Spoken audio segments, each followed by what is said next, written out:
I am joined today by the wonderful Meghan Davis Mercer. Meghan is a creative nonfiction writer with a PhD in Shakespeare, English literature. She currently lives with her husband and her 3 kids in Santa Fe, New Mexico, and her specialty is in coaching gifted and neurodivergent kids. And she's an alum of the 40 Days to 40 process. Hi, Meghan. So glad to have you with us today on this episode of 40 Days to 40. We're going to take a look at the 3rd week of the 40 Days to 40 process, the time in the process where you started to move from the theoretical to the actual, taking some of the visioning that you had been doing it and pulling it down into new behaviors and actions that you can start to take every day. And that supported you to embody the new you that you were envisioning. So, Meghan, welcome. Thank you. It's great to be here. Tell us, how long ago was it? Not that we're trying to age you in any way, but how long ago was it that you did the 40 Days to 40 process the first time? It was almost 4 years ago. So my birthday's in August. So yeah, it was back in 2019. And did I miss anything when I was introducing you that feels relevant to share here for people getting to know you for the first time? No, I've always specialized in, well, I'll just say I've always specialized in helping neurodivergent kids, and now I'm branching out to helping neurodivergent moms. So because that's just a common thing that happens is you get a kid and they say, okay, this is genetic. Where did this come from? And it's usually comes from the parents. So that's sort of an exciting new part of my work. Amazing. I can't wait to hear more about that. Do you remember what it was like to be 39 and on the eve of the precipice of turning 40? Can you share a little bit about who you were at that time, what you were doing? Were there kids? Was there a husband? All of the kind of demographic data that you can remember, and what was happening for you at that time? I woke up every morning just with dread. I just felt so much dread about turning 40. I felt like it just felt like complete darkness of the unknown, like death. And it was really weighing on me. So I had really little kids, 2, 3, and 7, I think, or 6. And husband, very busy, running my own business. And I felt like I was sort of drowning in my life. I called my mom and said, I said, I was so worried about not being able to have kids, I forgot to worry about having too many, which isn't, I didn't have too many, but it just felt it felt impossible. And it wasn't like I wasn't doing my own work. I had been in EMDR therapy and I had been doing a lot of work for years. But there was something about that transition that was just totally, I found very daunting. And I talked to my aunt about turning 40 and she said, oh, that's what 30 used to be for us. There's just that age. So it's just, now it's 40, maybe it'll be 50 for my kids, I hope, but it's just the age, I think, where you have to start contextualizing your life and all possibilities into this limited time frame is how it felt for me. And what you're describing is a very internal experience, right? So if someone looked at you from the outset, what would they have seen? Oh, I'm really good at passing as having my stuff together and feeling pretty relaxed about it. I use self-disclosure kind of as a weapon, a protective mechanism. So I don't think anyone would have known unless I shared it without really sharing it, if that makes sense. And you had also gone through the process of doing all of the age appropriate things really exceptionally. You're a Stanford graduate, right? You have a PhD. Mm-hmm. You were married. You had kids. You owned a house. Yeah. You had a career. I'd done the things I expected, even though I hadn't gotten there in an expected way. But I had sort of pulled it together by the time I was 40 and doing the things I thought I would have wanted to do. Mm-hmm. I had not, well, no, I had written a book as well. That was sort of my dream. Um, so on paper, I should have felt better than I did, I think. So you're feeling like you're drowning, you're choking. There's a These are blackness as you good approach. metaphors. Yeah, really uplifting images here. And do you remember? I mean, you and I know each other personally, so you probably had some context just from being a friend of mine, that this was something that I had done for myself and something I was doing. But what was it that made you say, yes, that is something that feels like it could help me? Or like what motivated you to take on 40 days of daily practice? There were a few things. You struck me as like a very grounded person, someone in touch with their own power, and I wanted more of that. And so I sort of was just eager to work with you and learn from you. Um, when you described the intentionality of this and how it had helped people, that really spoke to me. Um, and I think that I just sensed intuitively that I would really benefit from some focused time approaching this milestone, especially since I had so much dread.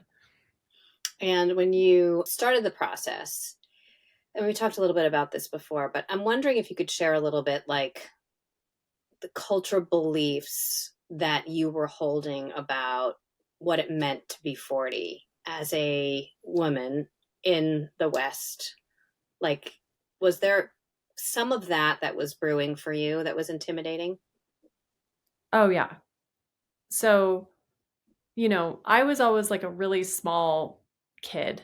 I was like a late bloomer, went through puberty late. I was always like the shortest girl in my class. And then all of a sudden, when I was 15, I grew like 6 inches and I all of a sudden had all this attention about my looks, which was in retrospect very traumatic, actually, and weird.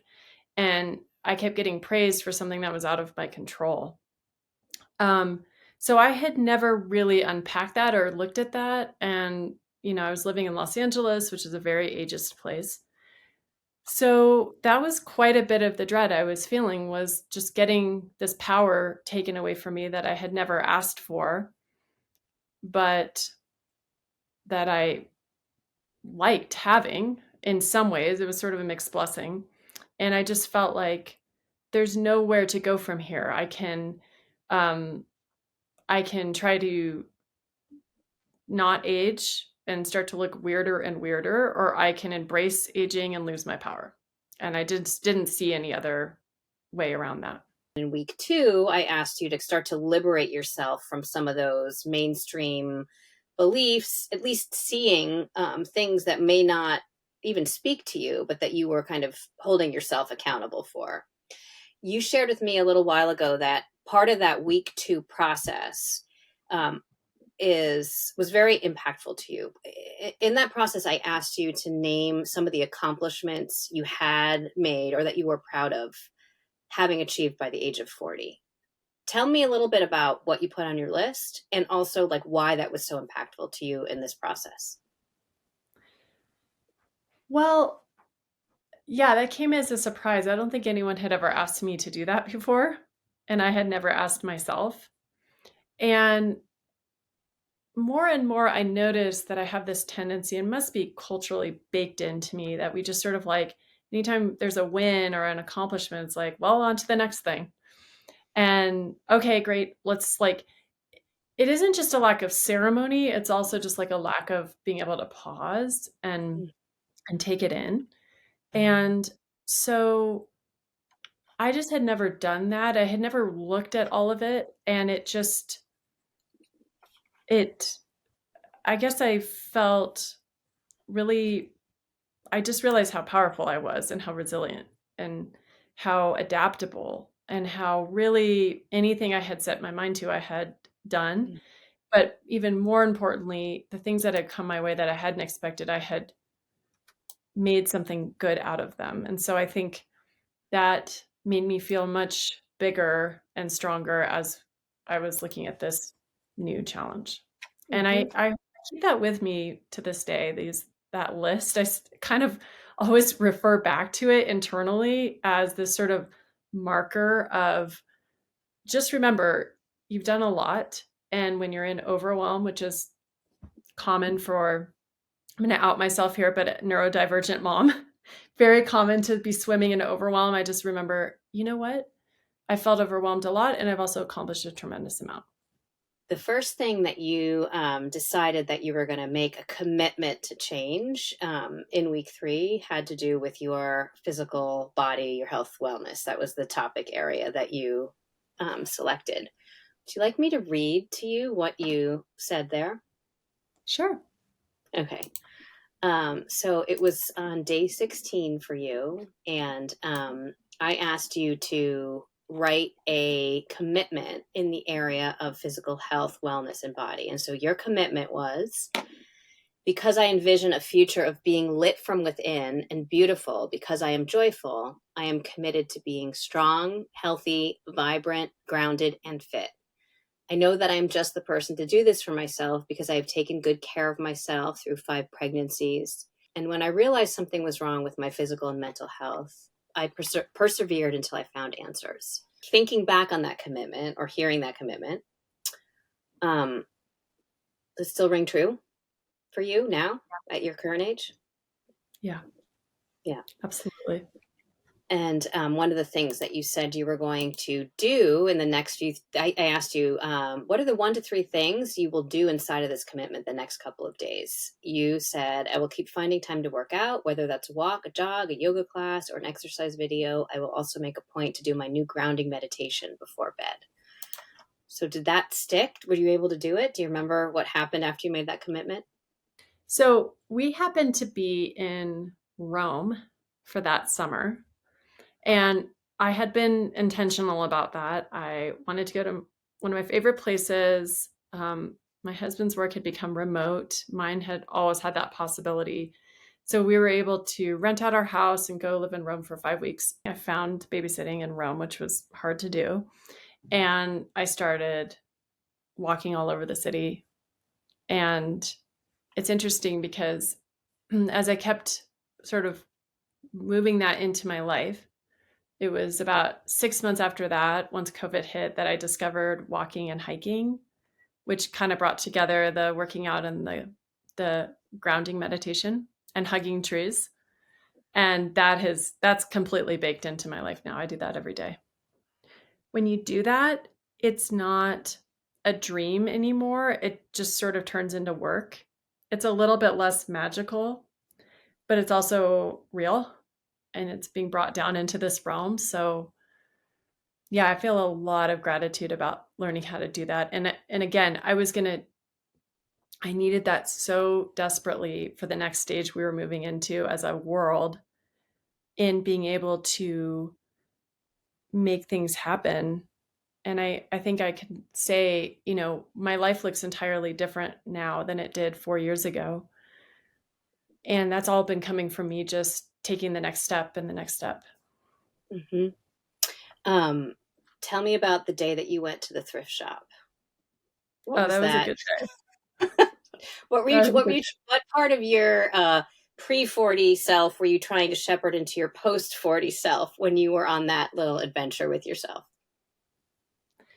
That that was big for me because the way I dress is, it's like I don't feel comfortable unless I'm wearing like the weirdest thing in my closet.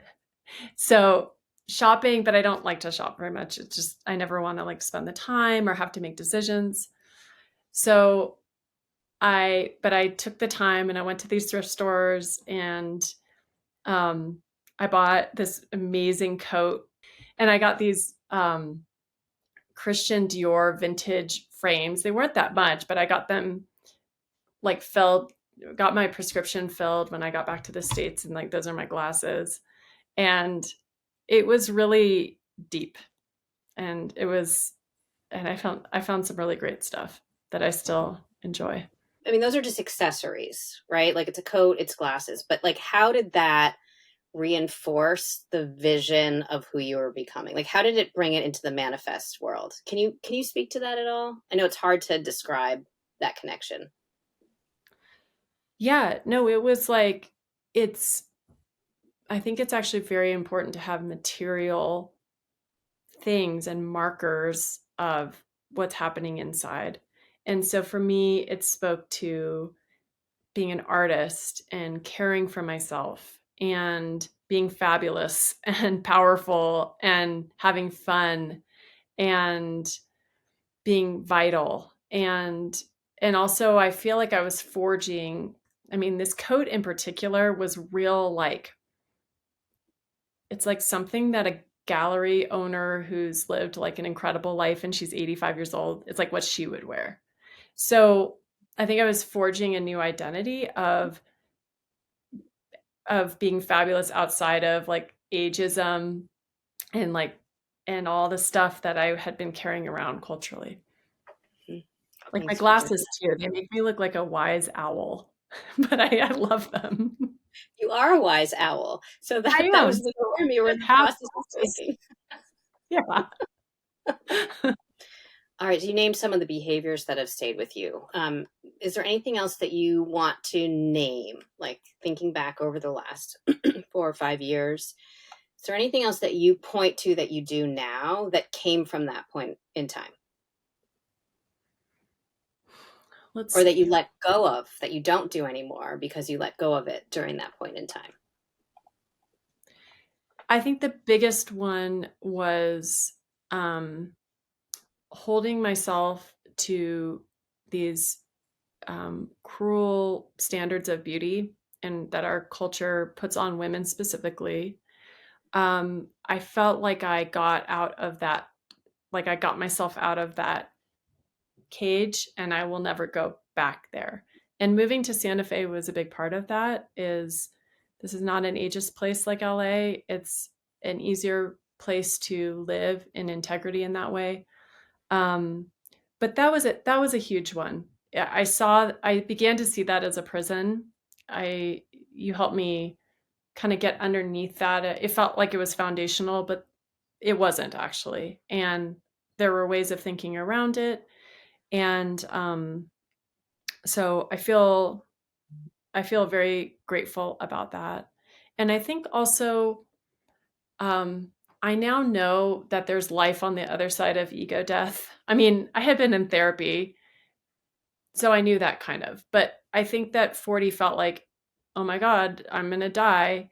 And there was a part of me that did. And that was actually very freeing and good.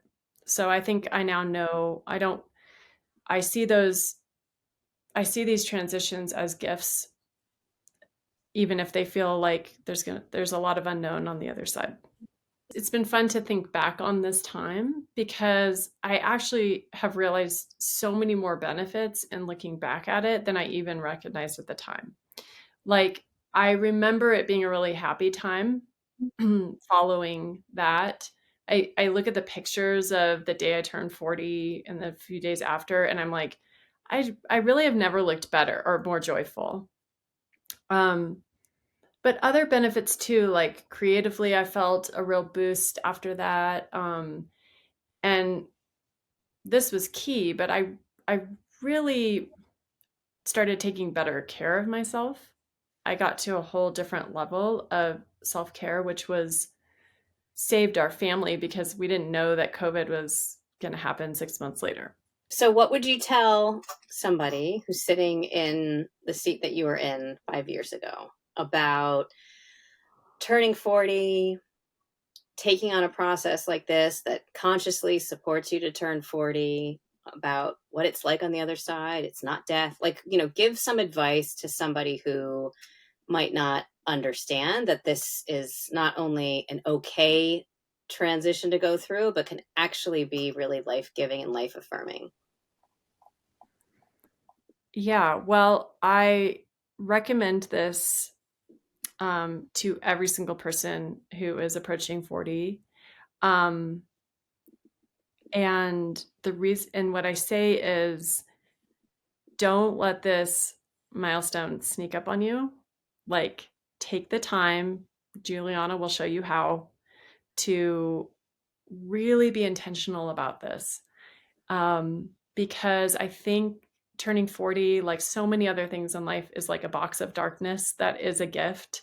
if you have the time and the assistance in unpacking it.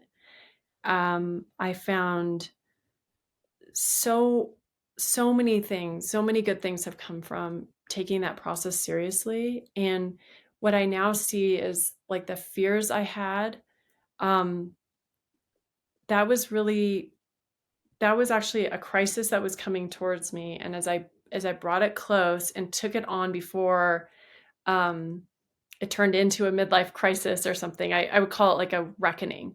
Um, Only good, vital, happy things have come from that. So I cannot recommend this program enough. Thank you so much for joining us for this episode of 40 Days to 40. It's been great to be here with the amazing Meghan Davis Mercer to hear how she started to move into her 40s, already practicing taking action tied to some new commitments she made in the process. And on the next episode, we'll start to transition to planning for the 40th birthday celebration, as well as identifying obstacles that traditionally stand in our way. Until then, thank you. Bye, Meghan. Bye.